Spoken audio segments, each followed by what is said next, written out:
Hi everyone. మరి తెలంగాణలో టీచర్ల సర్దుబాటు ప్రక్రియపై ఈరోజు అప్డేట్ ఇస్తే ముమ్మరంగా టీచర్ల సర్దుబాటు ప్రక్రియ రాష్ట్ర వ్యాప్తంగా అన్ని జిల్లాల్లో టీచర్ల సర్దుబాటు ప్రక్రియ ముమ్మరంగా సాగుతుంది. జూలై 15 కటాఫ్ తేదీ నిర్ణయించారు. అంటే గతంలో జూన్ 12 దాన్ని మరి జూలై 15గా మార్చడం జరిగింది. మరి ఈ నెల 22 వరకు అయితే మనకు విద్యాశాఖ నుండి అంటే అన్ని జిల్లాల విద్యాశాఖ అధికారుల నుంచి ఖచ్చితంగా అప్డేట్ చేయాలని కూడా ఆదేశాలు రావడం జరిగింది. ఈ నెల 15 వరకు ఉన్న విద్యార్థి సంఖ్య ప్రకారం మరి టీచర్ సర్దుబాటు చేస్తున్నారు. ఉపాధి సర్దుబాటు చేయాలని అంటే జూలై 17 కటాఫ్ తేదీ అనుగుణంగా ఉపాధి సర్దుబాటు చేయాలని ప్రభుత్వం గత నెలలో ఉత్తర్వులు జారీ చేసిన విషయం తెలిసిందే. ఈ క్రమంలో కలెక్టర్ల ఆధ్వర్యంలో ఆ ప్రక్రియ వేగంగా సాగుతుంది. కొందరు టీచర్లు ప్రజాప్రతినిధి సిఫారసుతో డిప్యూటేషన్లకు సంబంధించి మరి నిలుపుదల చేయాలని కోరుతున్న సమాచారం. ఒత్తిళ్లు లొంగకుండా సక్రమంగా సర్దుబాటు చేసి సుమారు 4000 మందికి స్థానచలనం కలగనుందని అంచనా. మరో వారం రోజుల్లో సర్దుబాటు మొదలైంది. ఆల్రెడీ 1-2 జిల్లాలో మరి కామారెడ్డి సంబంధించి, ఆదిలాబాద్ సంబంధించి ప్రాసెస్ ఆల్రెడీ జీవోలు విడుదల కావడం అంటే మరి సంబంధించి ప్రాసెసింగ్ కూడా విడుదల కావడం జరిగింది. మిగతా జిల్లాలో మనకి 2-3 రోజులు కూడా అన్ని జిల్లాలో మనకు ఏ జిల్లాలో ఎంతమంది టీచర్ సర్దుబాటు చేస్తున్నారనే విషయం మనకు ఫైనల్ డేటా వస్తుంది. సరే, టీచర్ల సర్దుబాటు ఏమైనప్పటికీ మన కొత్త డిఎస్సి జేఎన్ఎన్ స్కూల్‌లో కూడా మరి 15-20 మంది ఉన్న విద్యార్థులు ఉన్న దగ్గర కూడా మరి ఒక్కొక్క దగ్గర ఇద్దరు టీచర్, ముగ్గురు ఉంటే దాన్ని తొలగించి వేరే స్కూల్‌కి సర్దుబాటు చేయడం కూడా జరుగుతుంది. కాబట్టి మనకి అది ఖచ్చితంగా క్లియర్ వేకెన్సీ చూపిస్తారు.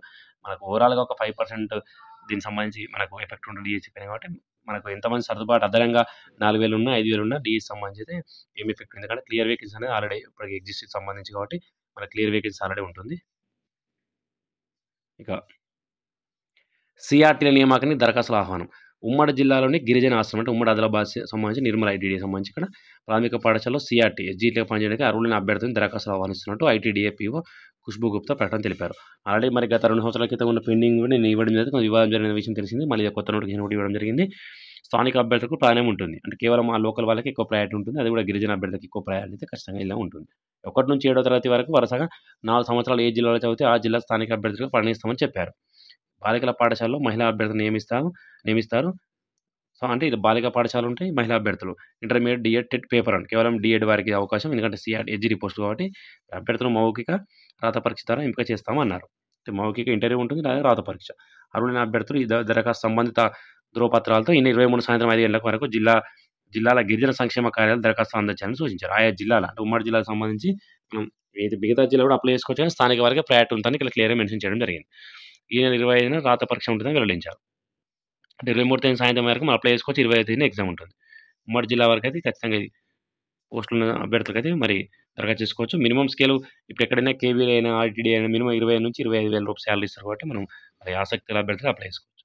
ఇక జీపీఓ పోస్టులకు 2,438 దరఖాస్తులు. మరికొన్ని రోజుల గడువు పెంపు.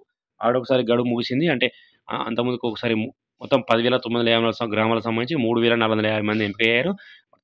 రెండో విడతగా మళ్ళీ కూడా జీవో ఇవ్వడం, 2,400 మంది అప్లై చేసుకోవడం, మరొకసారి కూడా మరి గడువు పొడిగించే అవకాశం ఉన్నట్టు 27 తేదీన అయితే ఎగ్జామ్ సంబంధించి మనకు ఉంటుంది. సో, ఇది friends status update. Thank you.